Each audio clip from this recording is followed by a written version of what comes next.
இப்போ I stand with Chale, நாங்கள் வந்து அவருக்காக வீதிக்கு இறங்க போகிறோம் அப்படி இப்படின்னு சொல்லி கொஞ்ச நாட்களாக இந்த போராட்டம் ஆரம்பித்ததுல இருந்து, அவர் உண்ணாவிரதம் ஆரம்பித்ததுல இருந்து அவருக்கு சார்பாக பல போஸ்ட்டை பார்க்குறோம். அந்த மாதிரி இது எல்லாத்துக்குமே காரணம் இந்த குழுவாகவும் இருக்கலாம். இந்த சுரேஷ் சலேவுக்கு ஆதரவு தெரிவித்தவங்க கிட்ட நாங்கள் கேட்டுக்க விரும்புகிறது ஒரே ஒரு விஷயம்தான்.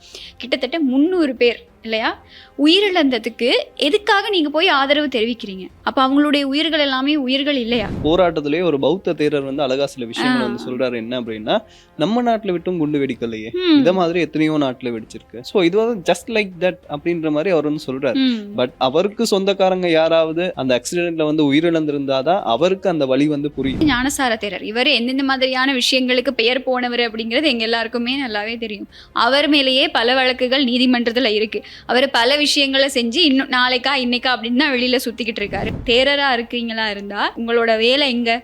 அங்க போய் அந்த வேலையை செய்யுங்க. நீங்க அரசியல் பேசணும், சமாதானம் பேசணும், ஈஸ்டர் ஞாயிறு தாக்குதலுக்கு நீங்க விசாரணை நடத்தி அதுக்கு தீர்வு தரணும்னு நாங்க உங்ககிட்ட கேட்கவும் இல்லை. நீங்க இந்த இடத்துக்கு வரவும் தேவையில்ல. லங்கா ஸ்ரீ ஊடக குழுவில் பணியாற்ற உங்களுக்கும் ஒரு வாய்ப்பு. Video editors, content creators, news editors, videographers, உங்கள் தகைமைகளுக்கும் அனுபவத்திற்கும் ஏற்ற சிறந்த கொடுப்பனவு மற்றும் வளர்ச்சிக்கான வாய்ப்புகள். இப்போதே விண்ணப்பியுங்கள்.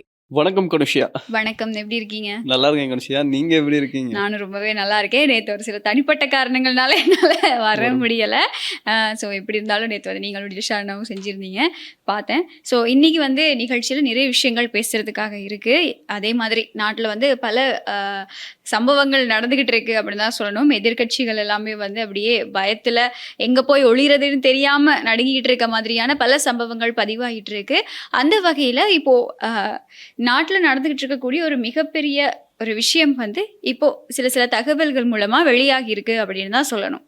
ஆமா, அது என்ன விஷயம் அப்படின்னு பாத்தீங்கன்னா, ஒமேகா ரூம் அப்படின்னு, அதாவது ஒமேகா அறை அப்படின்னு ஒரு விஷயம் வந்து இப்ப அரசியல் வட்டாரங்கள்ல வந்து பேசப்பொருளா மாறி இருக்கு.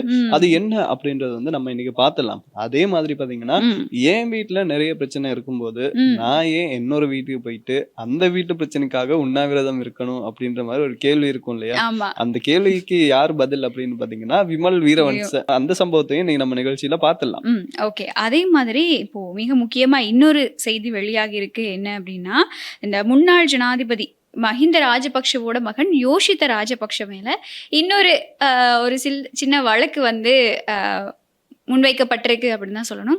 சில்லற விஷயமா அவர் திருப்பி கொஞ்சம் விசாரணைக்கு வாங்க அப்படின்னு சொல்லி அழைச்சிருக்காங்க. எதுக்காக கூப்பிட்டுருக்காங்க அப்படிங்கிறத வந்து நம்ம நிகழ்ச்சியில் விரிவாக பேசலாம். அதே மாதிரி இப்போது ஊழல் குற்றச்சாட்டுகளில் ஈடுபட்டுக்கிட்டு இருக்கவங்களுக்கு வந்து அரசாங்கம் மூலமாக ஒரு மிகப்பெரிய எச்சரிக்கை அப்படி தான் சொல்லணும். நடந்துக்கிட்டு இருக்கக்கூடிய கைதுகள், நீதிமன்றங்களில் வழங்கப்படக்கூடிய இந்த தண்டனைகள் அதெல்லாம் பார்க்கும்போது இந்த ஊழல் செஞ்சவங்க எல்லாருமே கொஞ்சம் பத்திரமா இருங்க அப்படின்னு சொல்கிற மாதிரி பல விஷயங்கள் பதிவாயிட்டு இருக்கு.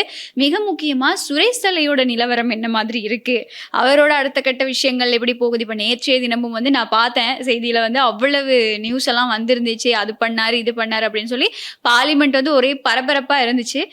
அப்போ சுரேஷ் சலேயோட அடுத்த கட்ட விஷயங்கள், எதிர்காலத்துல என்னென்ன நடக்க போகுது, இந்த ஈஸ்டர் ஞாயிறு தாக்குதல் விசாரணைகள் எந்த கட்டத்துல இருக்கு அப்படிங்கிறதையும் நம்ம நிகழ்ச்சியில இன்னைக்கு பேசலாம். சரி, வாங்க பேசலாம். சரி, முதலாவதா என்ன அப்படின்னு பாத்தீங்கன்னா, ஒமேகா அறை அப்படின்னு வந்து இலங்கை ராணுவ புலனாய்வு குழுவுல வந்து ஒரு திட்டமிட்ட குழு ஒண்ணு இருக்கான். இவங்களுடைய வேலை என்ன அப்படின்னு பாத்தீங்கன்னா, நம்ம வந்து கேள்விப்பட்டிருப்போம் இல்லையா, இந்த சோசியல் மீடியால வந்து பொட் அப்படின்னு சொல்லுவாங்க. அந்த டிஆர்பி அதெல்லாம் இன்க்ரீஸ் பண்றதுக்காக சில பேர் என்ன பண்ணுவாங்க அப்படின்னு பாத்தீங்கன்னா, அவங்களுக்குன்னு ஒரு டீமை வந்து வச்சிருப்பாங்க. இப்ப உதாரணத்துக்கு இப்ப நானும் நீங்களும் இருக்கோம், எனக்கு உங்களை பிடிக்கல அப்படின்னா நான் வந்து ஒரு டீமை செட் பண்ணிட்டு உங்களை பத்தி கெட்டதா வந்து சோசியல் மீடியால போடுங்க, போஸ்டா போடுங்க, வீடியோவா போடுங்க அப்படின்னு சொல்லிட்டு அந்த டீமை வந்து இயக்குவேன். சோ இதே மாதிரி தான் இலங்கை ராணுவ புலனாய்வு துறைக்குள்ள இப்படி ஒரு குழு இருக்கிறதா தகவல்கள் வந்து வெளியாகி இருக்கு. இவங்களுடைய மெயின் டார்கெட் என்ன அப்படின்னு பாத்தீங்கன்னா, மக்களுக்கு உண்மையை கொண்டு போறாங்க இல்லையா, அவங்கள வந்து டார்கெட் பண்றதான். சோ இப்போ ஒருத்தர் நீங்க இப்போ உண்மையை சொன்னீங்க அப்படின்னா உங்களை பத்தினா தேவையில்லாத விஷயங்களை சோசியல் மீடியால ஸ்ப்ரெட் பண்ணி மக்கள் கிட்ட வந்து உங்களை ஒரு பொய்யானவர் அப்படின்றத காட்டுறது தான் இந்த குழுவோட முதன்மையான நோக்கம் அப்படின்ற மாதிரி தகவல்கள் வந்து வெளியாகிருக்கு. அதாவது இப்போ அது எப்படி சொல்றது, இவங்களோட முக்கியமான டார்கெட் அப்படின்னு சொல்றது யாரு அப்படின்னு சொன்னா, இப்போ இந்த சட்டமா அதிபர் எங்களுக்கு தெரியும் தேசபந்து தென்னக்கோன் அவர்களுடைய விஷயத்திலையும் சரி, இந்த ஈஸ்டர் ஞாயிறு தாக்குதல்ல யாருக்கு சட்டமா அதிபர் திணைக்களம் சார்பா முன்னிலையா இருக்கக்கூடிய மேலதிக சொலிசிட்டர் ஜெனரல் திலீப பீரிஸ், அதாவது சுரேஷ் தலைவுக்கு எதிராக வந்து வாதிடக்கூடியவர் தான் இவர் தான் பல விஷயங்களை பல உண்மைகளை வந்து இந்த விசாரணை தொடர்பாக வெளிப்படுத்திக்கிட்டு இருக்காரு, அதுவும் சட்டமா அதிபர் திணைக்களம் சார்பா. இப்போ இவங்களுடைய இந்த நீங்க சொன்ன குழுவினுடைய மிக முக்கியமான டார்கெட்ஸ்குள்ள வந்து திலீப பீரிஸ் இருக்காரு. அதே மாதிரி இப்ப எல்லாராலையும் விமர்சிக்கப்பட்டு இவர் இருக்கிறதுனாலதான் இவ்வளவு பிரச்சனைன்னு சொல்லப்படுற ஷானி அபேசேகர் சிஐடியோட பணிப்பாளர், அவரும் இந்த குழுவோட டார்கெட் அப்படின்னு தான் சொல்லப்படுது. இவங்க என்ன பண்றாங்க அப்படின்னு சொன்னா, இப்போ சுரேஷ் தலை விஷயம் அதை எடுத்துக்கிட்டோம் அப்படின்னா, இந்த ஈஸ்டர் ஞாயிறு தாக்குதல் விசாரணைகள் எடுத்துக்கொள்ளப்படும் போது திலீப பீரிஸ் மேலையும் ஷானி அபேசேகர் மேலையும் என்ன சொல்றது, தவறான விஷயங்களை வந்து சோஷியல் மீடியால பரப்புறது, மக்கள் மத்தியில தவறான விஷயங்களை கொண்டு போறது. இப்ப இந்த ஷானி அபேசேகரை பத்தி திலீப பீரிஸை பத்தி அவ்வளவு அவதூறுகள் பரப்பப்படலை அப்படின்னாலுமே கூட, ஷானி அபேசேகரை பத்தி நீங்க பார்த்திருப்பீங்க ரீசெண்டா வந்து நிறைய அவதூறுகள் பரப்பப்பட்டிருந்தது. சோஷியல் மீடியாலையும் சரி மக்கள் மத்தியிலையும் சரி இந்த மாதிரி பல அவதூறுகள் பரப்பப்பட்டு இருந்தது. இதுதான் இந்த குழுவோட டார்கெட் அப்படின்னு சொல்லப்படுது. அப்போ அதே மாதிரி இப்போ இதுல தவறு செஞ்சவங்க இருக்காங்க இல்லையா, தவறு செஞ்சவங்க அப்படின்னு சொன்னா இந்த விஷயங்களோட சார்ந்து செயற்பட்டவங்க, சந்தேக நபரா பெயரிடப்பட்டிருக்கக்கூடியவங்க, இவங்க எல்லாம் அதாவது இந்த இந்த என்ன சொல்றது, சட்டத்துக்கு கிட்ட வந்துட்டாங்க, அவங்களுக்கு தண்டனை கிடைக்க போகுது அப்படின்னு சொல்லி வெளிப்படுத்தப்படக்கூடிய நபர்களை வந்து வெளியில நல்லவங்களா காமிக்கிறது, அவங்க மேல ஒரு நல்ல ஒரு பிம்பத்தையும் உருவாக்குறது, பொதுவா ஒரு நல்ல ஒரு நம்பிக்கையை உருவாக்குறது, அதுதான் இந்த குழுவோட வேலை. ஆமா, அதாவது ஒரு விஷயம் இருக்குல்ல, நம்ம வந்து ஒரு விஷயத்த பார்க்க அதை வந்து நம்பிடுவோம்.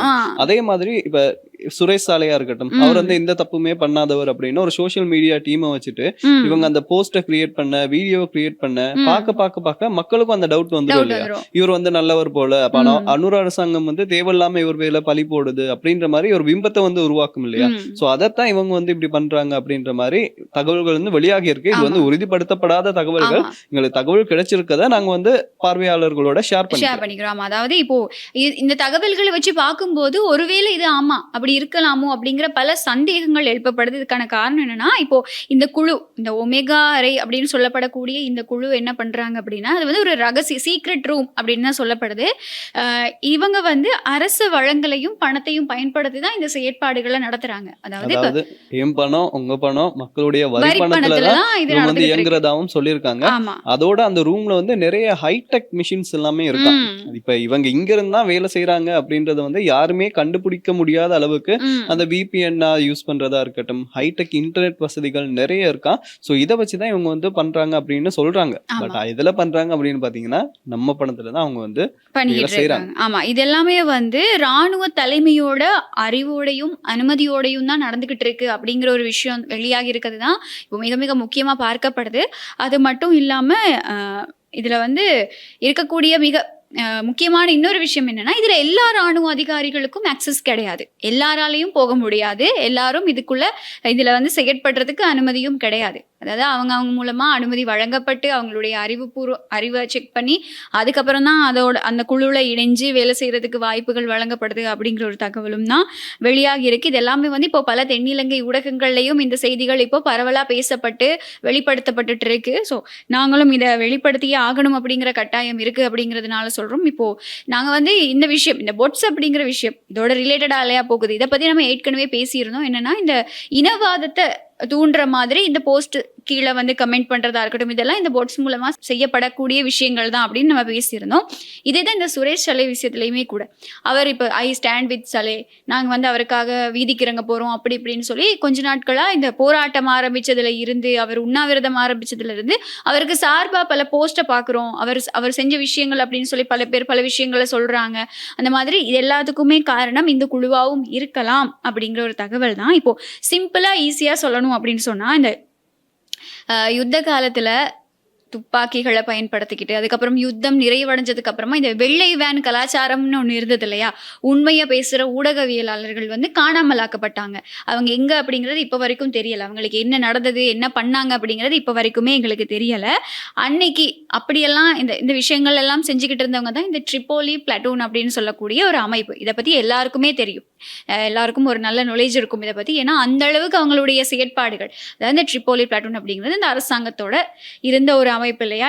இவங்க மூலமாக தான் இந்த லசந்த விக்ரமதுங்க இந்த மாதிரியான ஊடகவியலாளர்களுக்கு இன்னைக்கு வரைக்கும் என்ன நடந்துச்சு அப்படிங்கிறது எங்களுக்கு தெரியாமல் இருக்குது. காரணம் இவங்க தான் அப்படின்னு சொல்லப்படுது. இப்போ அப்போ இருந்த இந்த ட்ரிப்போலி பிளாட்டூன் மாதிரி இப்போ டிஜிட்டல் மயப்படுத்தப்பட்ட ஒரு குழு தான் இந்த ஒமேகா ரூம், இந்த சீக்ரெட் ரூம்ல இருக்கக்கூடிய குழு அப்படின்னு சொல்லப்படுது.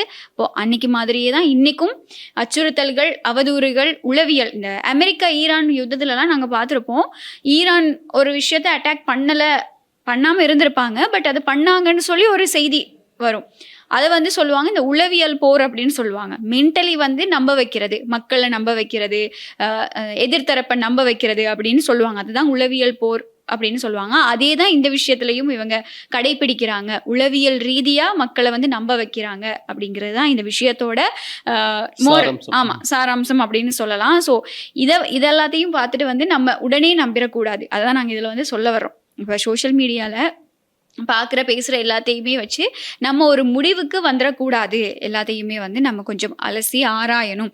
இப்போது எக்ஸாம்பிளுக்கு எடுத்துக்குவோமே, சுரேஷ் சலைக்கு ஆதரவாக நிறைய பேர் ஆதரவு தெரிவிச்சிட்டு இருந்தாங்க. இந்த போராட்டத்திலையும் சரி எல்லாருமே வந்து ஆதரவு தெரிவித்தாங்க. இப்போது இன்றைக்கி வந்து நீர்கொழும்புல ஒரு போராட்டம் நடக்குது. எதுக்காக அப்படின்னு சொன்னால் எங்களுடைய சொந்தங்கள் உயிரிழந்தாங்க ஈஸ்டர் தாக்குதல்ல.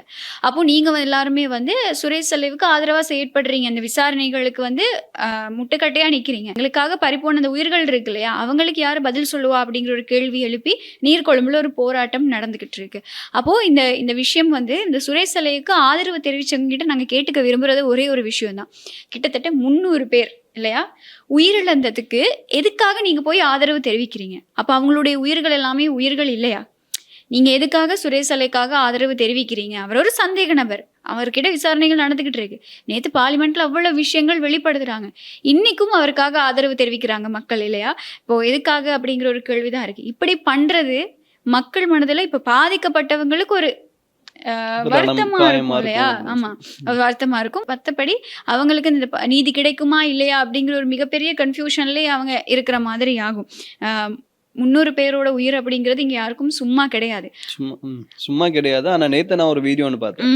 அது வந்து அந்த போராட்டத்திலேயே ஒரு பௌத்த தேரர் வந்து அழகா சில விஷயங்கள் வந்து சொல்றாரு. என்ன அப்படின்னா, நம்ம நாட்டுல விட்டும் குண்டு வெடிக்கலையே, இத மாதிரி எத்தனையோ நாட்டுல வெடிச்சிருக்கு, அமெரிக்கால வெடிச்சிருக்கு, ஜெர்மன்ல வெடிச்சிருக்கு, அங்க வெடிச்சிருக்கு, இங்க வெடிச்சிருக்கு. ஸோ இது வந்து ஜஸ்ட் லைக் தட் அப்படின்ற மாதிரி அவர் வந்து சொல்றாரு. பட் அந்த தாக்குதல்ல வந்து எத்தனை பேர் வந்து குடும்ப உறுப்பினர்கள் வந்து இழந்திருப்பாங்க. நேத்து கூட ஒரு போஸ்ட் ஒன்று பார்த்தேன். அதுல வந்து ஒரு சிறுமி, அதாவது 13 வயது சிறுமி, அவங்க வந்து உலகத்தை கொஞ்ச நாள் பார்த்துருக்காங்க. இந்த ஈஸ்டர் ஞாயிறு தாக்குதல்ல வந்து அவங்களுடைய கண் பார்வை வந்து போயிட்டு இழந்திருக்காங்க. அதுக்கப்புறமா அவங்களுடைய வாழ்க்கையே வந்து இருட்டுல மூழ்கிடுச்சு இல்லையா? அந்த குழந்தைக்கு யார் பதில் சொல்லுவா? அந்த பௌத்த தேரர் போய் சொல்லுவாரா? சொல்ல மாட்டார்ல. அவருக்கு சொந்தக்காரங்க யாராவது அந்த ஆக்சிடென்ட்ல வந்து உயிரிழந்திருந்தாதான் அவருக்கு அந்த வழி வந்து புரியும். அது ஆக்சிடென்ட் சொல்ல முடியாது, அது ஒரு கொலைதான். கொலை அப்படின்னு. ஆமா, இந்த கொலையை வந்து யாருமே பதில் சொல்ல முடியாது. வேற யாரும் கிடையாது, ஞானசார தேரர். இவர் எந்தெந்த மாதிரியான விஷயங்களுக்கு பெயர் போனவர் அப்படிங்கிறது எங்க எல்லாருக்குமே நல்லாவே தெரியும். அவர் மேலேயே பல வழக்குகள் நீதிமன்றத்துல இருக்கு. அவர் பல விஷயங்களை செஞ்சு இன்னும் நாளைக்கா இன்னைக்கா அப்படின்னு தான் வெளியில சுத்திக்கிட்டு இருக்காரு. அவர் இந்த மாதிரி கருத்தை தெரிவிக்கிறது நிச்சயமாவே ஏற்றுக்கொள்ள முடியாது. அவர் சொன்னதுதான் அதான், எத்தனையோ நாடுகள்ல நடந்திருக்கு, அவங்க எல்லாம் இதை ஒரு பெரிய பிரச்சனையாவா பிடிச்சிக்கிட்டு இருக்காங்க. நீங்க எதுக்கு இதை இவ்வளவு பெரிய இஷ்யூ ஆக்குறீங்க அப்படின்னு சொல்லி. ஏன் நாங்க இஷ்யூ ஆக கூடாது? இதையும் நாங்க பிரச்சனையாக கூடாது? அதுல உங்களுக்கு என்ன பிரச்சனை நாங்க பிரச்சனை ஆக்குறதுல? அதாவது நாமல் ராஜபக்ஷ அடிக்கடி கேட்டிருக்காரு இல்லையா, உங்களுக்கு என்ன பிரச்சனை? ஆமா. அப்போ அதே மாதிரி இப்ப ஞானசார தேரரும் வந்து இந்த மாதிரி கருத்துக்களை வெளிப்படுத்துறது எங்களால ஏற்றுக்கொள்ளவே முடியாது. இது வந்து ஈஸ்டர் ஞாயிறு தாக்குதல் விசாரணைகளுக்கு அவர் செய்யக்கூடிய ஒரு மிகப்பெரிய அவமரியாதையா தான் நாங்க பாக்குறோம். அதனால நீங்க தேரரா இருக்கீங்களா இருந்தா நீங்க உங்களோட வேலை எங்க? அங்கே போய் அந்த வேலையை செய்யுங்க. நீங்கள் அரசியல் பேசணும், சமாதானம் பேசணும்.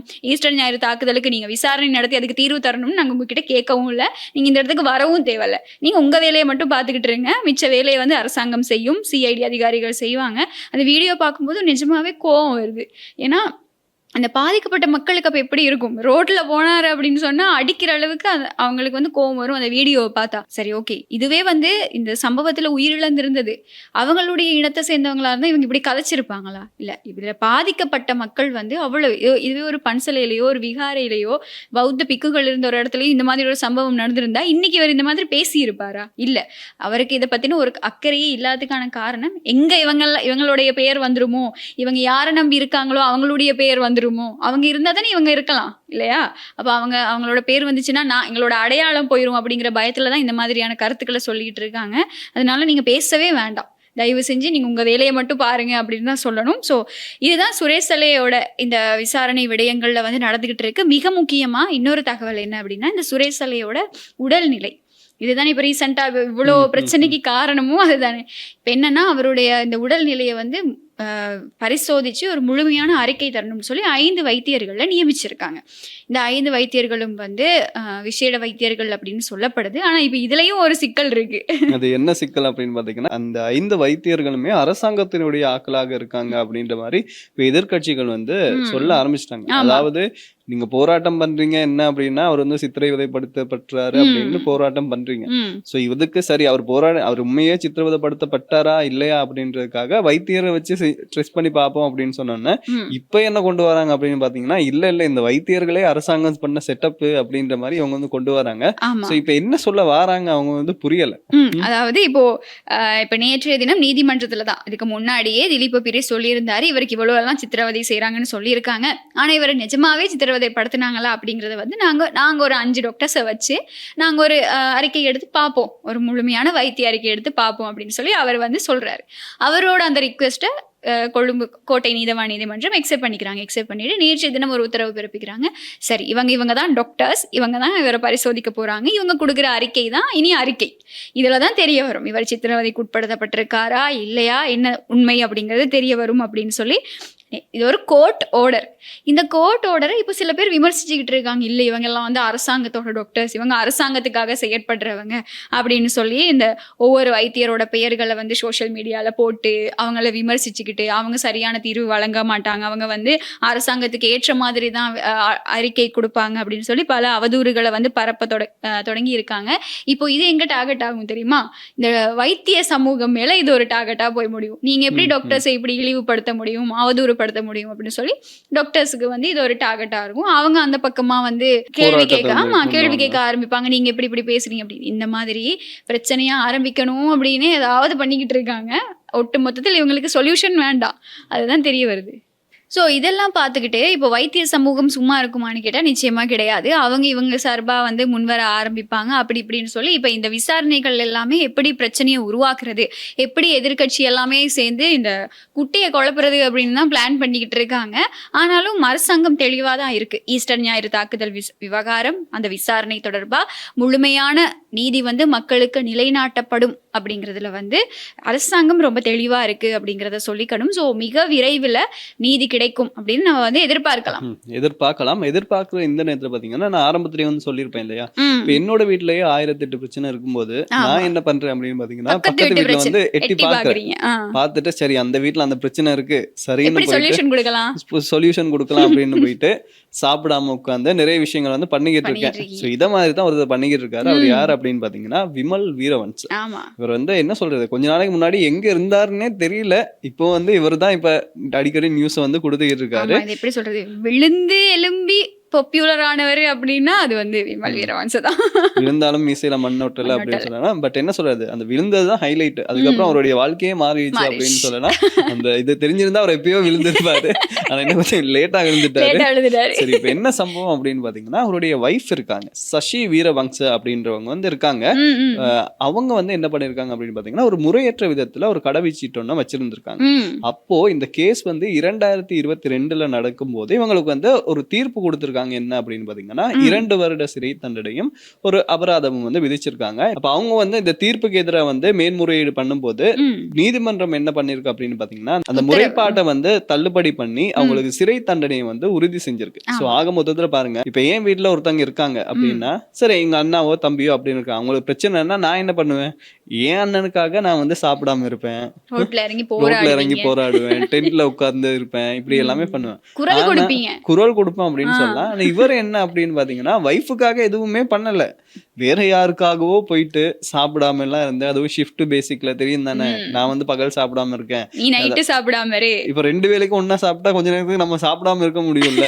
சோ அதே மாதிரி பிளான் பண்ணி தான் இவங்க பண்றாங்களா அப்படின்னு தெரியல. சோ இத வந்து இப்ப நிறைய பேர் வந்து விமர்சிச்சுட்டு வராங்க. ஆமா, உங்க வீட்லயே நிறைய பிரச்சனை இருக்கு பாஸ், நீங்க எதுக்கு பாஸ் இதுல போயிட்டு தலைய போடுறீங்க ஒருவேளை அப்படின்ற இப்படி மாதிரி. இருக்குமோ, வைஃப் தானே இப்ப 2 வருஷம்னு பார்த்தாலும் நிம்மதியா 24 மாசம் வீட்டுல இருக்கலாம், அப்பாடா தொல்லை இல்லாம கொஞ்சம் சந்தோஷமா இருக்கலாம் அப்படின்னு சொல்லி பார்க்காம விட்டாரோ தெரியாது. அப்படி கூட பிளான் பண்ணாரோ தெரியல. பட் இருந்தாலும் வைஃப் தானே, இந்த மனசுல கொஞ்சம் கூடயா ஈரம் இல்ல அப்படின்ற மாதிரி தான் யோசிக்க தோணுது. எல்லாருமே, நானும் பாத சோஷியல் மீடியால நிறைய மீம்ஸ் வந்துட்டு இருக்கு. எப்படின்னா உதயகம்மன் பிள்ளை வந்து ஆறுதல் சொல்றாரு, சரி கவலைப்படாதீங்க எல்லாம் சரியாயிரும் இப்படின்னு பார்த்தா, அவருடைய சகோதரனுக்கும் நேற்று வந்து வெளிநாட்டு பயண தடை விதிக்கப்பட்டிருந்தது. அது மட்டும் இல்லாம அவருடைய செயலாளருக்கும் வந்து சட்ட நடவடிக்கைகள் மேற்கொள்ளப்பட்டிருந்தது. அப்படி இப்படின்னு சொல்லி விமல் வீரவன்ச சுத்தி ஒரே என்ன சொல்றது, நெகட்டிவ் மயமா இருக்கு அப்படின்னு நெகட்டிவ். ஆமா, அனுர அரசாங்கம் வந்து வச்சு செஞ்சுக்கிட்டு இருக்கு விமல் வீரவங்ச அப்படின்னு தான் சொல்லணும். எல்லாத்துக்கும் காரணம் இந்த மூக்குக்கு கீழே ஒண்ணு இருக்கும் இல்லையா, வாய். அதை மட்டும் அவர் வந்து கொஞ்சம் அடக்கி இருந்ததுன்னா ஆமா, பேசாம இருந்திருக்கலாம். அதெல்லாம் அப்படியெல்லாம் ஒண்ணும் இல்ல. இது என்ன சொல்றது, அவங்க செஞ்சது. இப்போ கர்மா அப்படிங்கிற ஒரு விஷயம் இருக்கு இல்லையா, கர்மா இஸ் அ பூமராங் அப்படின்னு சொல்லுவாங்க. அது வந்து அதாவது நம்ம செய்யறது நல்லதா இருக்கட்டும் கெட்டதா இருக்கட்டும் எல்லாமே வந்து நம்ம கொடுத்ததை விட நமக்கு திருப்பி கிடைக்கும் அப்படிங்கிறது தான். நம்ம நல்லது பண்ணாலும் நமக்கு அது திருப்பி வரும், நம்ம கெட்டது பண்ணா அதுவும் அதே மாதிரி நமக்கு திருப்பி வரும் அப்படிங்கிறது தான். போடாத ஆட்டம் எல்லாம் போட்டவங்க இன்னைக்கு என்ன சொல்றது, வாழை சுருட்டிக்கிட்டு போக முடியாத இடம் தெரியாம இருக்காங்க அப்படின்னு தான் சொல்லணும். அதனாலதான் கத்துறது, இந்த குற்றமுள்ள நெஞ்சுதான் குறுகுறுக்கும் அப்படின்னு சொல்லுவாங்க இல்லையா, அதனாலதான் இவ்வளவு ஆர்ப்பாட்டங்கள் இவ்வளவு பிரச்சனைகள் அப்படின்னு சொல்லலாம். சுரேஷ் அலே ஒரு ராணுவ அதிகாரியா இருந்தாரு, அவரு நாட்டுக்கு சேவை செஞ்சிருந்தாரு, ஓகே செஞ்சிருக்கட்டும், பிரச்சனையே கிடையாது. ராணுவ அதிகாரினா நாட்டுக்கு கடமை செய்யணும், அதுதான் அவங்களுடைய பொறுப்பு கடமை எல்லாமே. இப்போ அவர் உயிரை தியாகம் செஞ்சாரு அப்படின்னா அவர் மட்டும் இல்ல, சரத் பொன்சேகா அவரெல்லாம் வந்து எவ்வளவோ விஷயங்கள் பண்ணியிருக்காங்க இந்த நாட்டுக்காக, அதெல்லாம் பண்ணியிருக்காங்க. அப்போ அப்படி இருக்கக்கூடிய பின்னணியில இப்போ சுரேஷ் அலே செஞ்சதெல்லாம் இவங்களுக்கு இப்ப ஞாபகம் வர்றதுதான் இருக்க பெரிய கேள்வி. அது எப்படி இருந்தாலும் இப்போ விமல் வீரவங்ச இந்த மாதிரி ராஜபக்ஷ குடும்பம் இவங்க எல்லாருக்குமே வந்து இந்த கர்மா வந்து திருப்பி கொடுக்க ஆரம்பிச்சிருக்கு அப்படிதான் சொல்லணும். என்ன இருந்தாலும் நீங்க அடிக்கடி சொல்லுவீங்க இல்லையா, என்ன பண்ணாலும் நம்ம வெளியில காட்டிக்க கூடாதுப்பா, அந்த மாதிரி சிரிச்ச மாதிரியே மூஞ்ச வச்சுக்கணும் அப்படின்னு சொல்லி எல்லாரும் ஷேப்ல சிரிச்சு சந்தோஷமா வெளியில காட்டிக்கிட்டு இருக்காங்க. ஆனா உள்ள வந்து பதறுது. அதாவது இந்த பில்டிங் ஸ்ட்ராங், பேஸ்மெண்ட் கொஞ்சம் வீக் அப்படின்றதான் நடக்குது. உள்ள வந்து என்னடா பண்றது, என்ன யோசிக்கிறாங்கன்னா, ஐயோ சுத்தி தூக்குறாங்க, நம்மள இப்ப தூக்குவானுங்களோ தெரியல அப்படின்னு சொல்லி நீங்க பண்ணதெல்லாமே உங்களுக்கு திருப்பி கிடைக்க ஆரம்பிச்சிருக்கு. இப்போ முன்னாள் ஜனாதிபதி மஹிந்த ராஜபக்ஷவோட மகன் யோஷித ராஜபக்ஷ கடற்படையில எப்படி இணைஞ்சாரு, அவருக்கு வந்து வெளிநாட்டு பயிற்சி, இவர் வெளிநாட்டுல போயிட்டு பயிற்சி எடுத்திருக்காரு. இதுக்கு எப்படி பயிற்சி பெற்றாரு அப்படிங்கிறதுக்கான விசாரணைகளுக்காக ஒரு வாக்குமூலம் வழங்கணும்னு சொல்லி லஞ்ச ஊழல் குற்றச்சாட்டுகளை விசாரிக்கக்கூடிய ஆணைக்குழு ஜூன் 16 அவரை முன்னிலையாகணும் அப்படின்னு சொல்லி அழைப்பானை அனுப்பியிருக்காங்க. மீண்டும் மீண்டும் சின்ன சில்லற விஷயமா வந்துட்டு போங்க அப்படின்னு சொல்லி கூப்பிட்டுருக்காங்க. அதே மாதிரி இப்போ என்ன சொல்றது, 2006 டிசம்பர் 14 கடற்படையில சேர்ந்த யோஷித ராஜபக்ஷவுக்கு எதிராக பெறப்பட்ட பல புகார்கள் தொடர்பான விசாரணைக்கு தான் அவர் வந்து கூப்பிட்டு இருக்கதா வந்து சொல்லப்படுது. இது எல்லாத்துக்கும் அதாவது இவர் வந்து இந்த கடற்படையில இணைகிறதுக்கு வெளிநாட்டுல போயிட்டு இவர் பயிற்சி பெறதுக்கு எல்லாமே வந்து அரசாங்கம் செலவழிச்சிருக்கு அப்படிங்கிற ஒரு தகவல் தான் இப்போ வெளியாகி இருக்கு. நிஜமாவே நீங்க யார் காசுல படிச்சீங்க அப்படிங்கிற கேட்க வந்து கூப்பிட்டு இருக்காங்க. அதே மாதிரி ப்ரொமோஷன் எப்படி கிடைச்சது, ஆமா அதே மாதிரி நிறைய கேள்விகள் வந்து கேட்பாங்க. பதில் சொல்ல தயாராயிருங்க. நீங்க உங்களுக்கு சுகம் இல்லாம போக கூடாது, நீங்க பெர்ஃபெக்ட்டா அது வரைக்கும் 16 வரைக்கும் நீங்க நல்லா இருக்கணும்னு நாங்க ப்ரே பண்ணிக்கிறோம். அதாவது இப்போ யாழ்ப்பாணத்துல செம்மணி மனித புதைக்குழி இருக்கு இல்லையா, இது வந்து இதுல புதைக்கப்பட்டவங்க யாரு என்னன்னு யாருக்கும் தெரியாது. இப்போ வரைக்குமே நாளுக்கு நாள் அகழ்ந்தெடுக்கப்படக்கூடிய எலும்புக்கூட்டு தொகுதிகளோட எண்ணிக்கை வந்து அதிகரிச்சுக்கிட்டே போகுது. அதே மாதிரி தான் இந்த ஈஸ்டர் ஞாயிறு தாக்குதலும். இப்போ செம்மணி மனித புதைக்குழியில யாரு எதுக்காக எங்களை இப்படி பண்றாங்கன்னு தெரியாம தானே அந்த லாஸ்ட் மொமெண்ட் இருந்திருக்கும் இல்லையா அவங்களுக்கு. கடவுளை தான் நிச்சயமா நினைச்சிருப்பாங்க, ஏன் எங்களுக்கு இப்படி நடக்குது, எதுக்காக ஏன் எங்களை இப்படி பண்றாங்க அப்படின்னு கடவுள்கிட்ட கேட்டிருப்பாங்க. அதே மாதிரி தான் ஈஸ்டர் ஞாயிறு தாக்குதல்லையும் நடந்தது.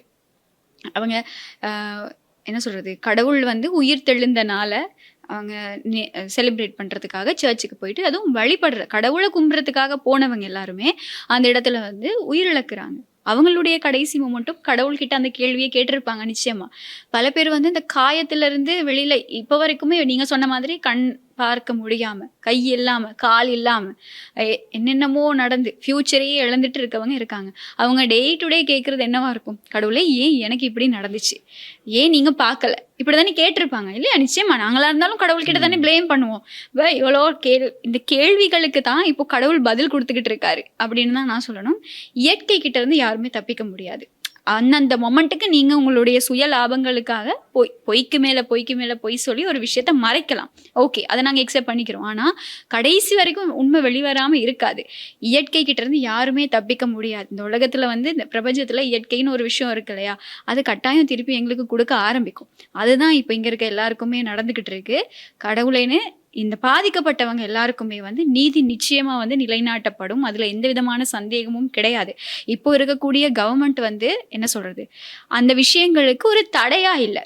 அதான் இந்த விசாரணை இப்போ யோஷித ராஜபக்ஷ மேல முன்வைக்கப்பட்ட வழக்கா இருக்கட்டும், விமல் வீரவங்ஷோட மனைவி சசி வீரவங்ஷ மேல முன்வைக்கப்பட்ட வழக்கா இருக்கட்டும், இப்படி இப்போ ஊழல்ல மாற்றவங்க இருக்காங்க இல்லையா, சிறை தண்டனை விதிக்கப்படுறவங்க இருக்காங்க, இது எல்லாமே வந்து இன்னைக்கு நேற்று போட்ட வழக்குகள் கிடையாது.